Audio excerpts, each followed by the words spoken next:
Budaya marwah.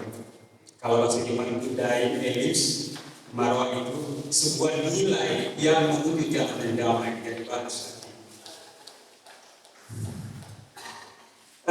Saya lahir dan besar di Selayar, sebuah kampung yang terpencil tandus, namanya Kajudia. Sebagai anak petani, tahun 1901, sekolah di SMP Kota Lamangka. Waktu itu sekarang ya masih Kota Lamangka, SMP Kota Lamangka. Terus terakhir di Selayar di SMA Negeri Selayar. Ada guru saya beberapa di sini. Setelah itu saya sempat masuk di Unhas. Jadi bapak-bapak sebagian senior saya, termasuk kakak saya Pak Gunawan, senior saya di Unhas.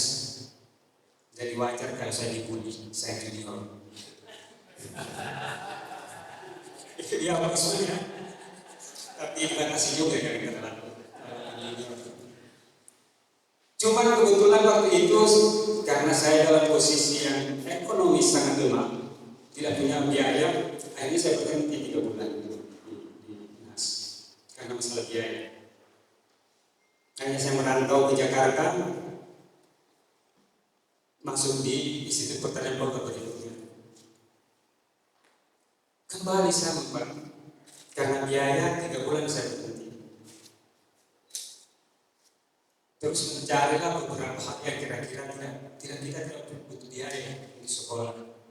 Saya masuk, saya mendaftar waktu itu ST Telkom yang waktu itu masih Badan Dinas, sekarang Universitas Telkom. Alhamdulillah lulus.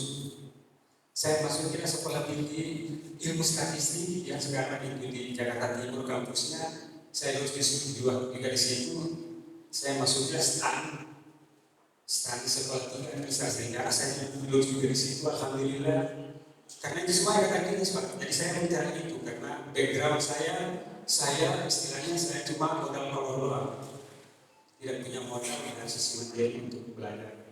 Tapi saya tidak putus harapan dan selalu berharap bahwa apa yang kita mau laksanakan dan yang kita asal kita besar selalu bisa tercapai.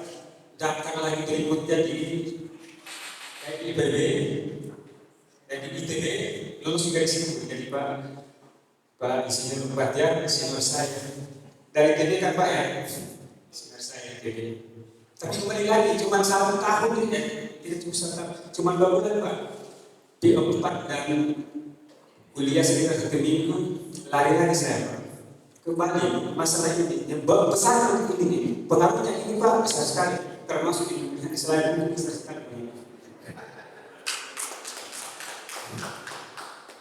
Akhirnya saya mencari lagi jalan agar bisa belajar. Kebetulan ada pendaftarannya Pak Haji di waktu itu yang mau menjadi tulang punggung untuk mencapai istilah waktu itu Indonesia Macan Asia. Saya masuk lagi sini Pak. Dan alhamdulillah lulus juga walaupun dari kampung. Dan satu mungkin prestasi dalam tanda kutip. Yang pertama lulus dari SMA-nya selain ITB itu saya Pak Muhammad yang tepatnya Pro. Ini nggak Pak Wakil. Mohon maaf saya bilang Pak. Akhirnya saya lulus di situ. Saya jadilah salah satu orang yang istilahnya bisa dianggap akan menjadi pionir untuk menyongsong Indonesia menjadi macan Asia yang didesain oleh Pak Hadi waktu itu. Di masa Orde Baru. Akhirnya sampailah saya ke Jepang, kuliah di Jepang. Tapi tiba-tiba krisis mendadak, saya dan teman-teman waktu itu seakan-akan jadi istilah sekarang kalau anak muda sedikit anak muda, Roni. Roni itu adalah samurai yang berkuat. Kita sudah dibiarkan setelah krisis mereka kita biarkan terlantar di sana. Sebagian termasuk waktu itu saya diproyeksikan, karena saya di BPD, diproyeksikan untuk menjadi tulang punggung salah satunya untuk merancang pesawat di IPTN Nurtanio waktu itu. Tapi gara-gara krisis mendadak, Nurtanio sendiri pun tinggal 20% yang dipertahankan. karyawannya, apalagi kita yang masih di luar, kita dibiarkan jadi Ronin. Ronin di bahasa Jepang, anak muda kebanyakan tahu, samurai tak berdua. Kita berkeliling di mana-mana, dan teman-teman saya pada saat itu semuanya tinggal di luar negeri, banyak di luar, di Jerman, di Prancis, di Inggris, di Amerika, di Jepang, banyak teman saya di sana. Oh, sorry. Oke. Jadi yang paling utama sekarang sebetulnya kalau menurut saya track record itu penting untuk melanjutkan, untuk mencapai sesuatu. Jadi sampai selesai akhirnya kembali ke Indonesia merancang sebuah perusahaan. Terakhir yang singkat karena ada perusahaan yang singkat, saya jadi kasih direktur sebuah perusahaan yang berperan saat ini di Indonesia. Sempat juga kerja di Jepang selama 5 tahun. Presiden direktur perusahaan Jepang yang ya alhamdulillah, kalau saya ngomong ke orang tua di kampung, kalau dulu Anda dijajah oleh Jepang, sekarang yang dijajah saya dari Jepang. Karena orang tua saya banyak orang Jepang, direktur saya adalah orang Jepang.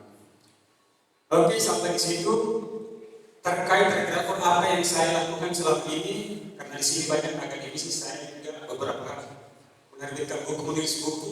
Cuma maaf, itu saya masih Jepang. Ada 4 buku kita yang diterbitkan di Jepang dan Amerika, tapi kembali konteksnya teknologi, bukan humaniora atau yang berhubungan dengan pemerintahan.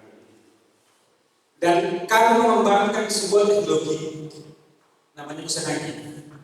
Ini adalah teknologi ID yang banyak dipakai di Jepang dan Amerika pada saat ini, tapi di Indonesia kurang beredar. Itu mungkin selintas perjalanan saya. Jadi saya sudah mengalami jadi petani, mengalami jadi nelayan, mengalami jadi tukang batu, mengalami jadi tukang antara koran sampai dosen dan lain-lainnya. Kembali ke apa yang akan kita bicarakan hari ini, karena saya menganggap kita ini belum calon. Jadi sebetulnya bukan pemaparan visi misi, tapi apa yang kita pikirkan terhadap kebaikan saya ke depan, kebaikan saya ke depan. Yang pertama,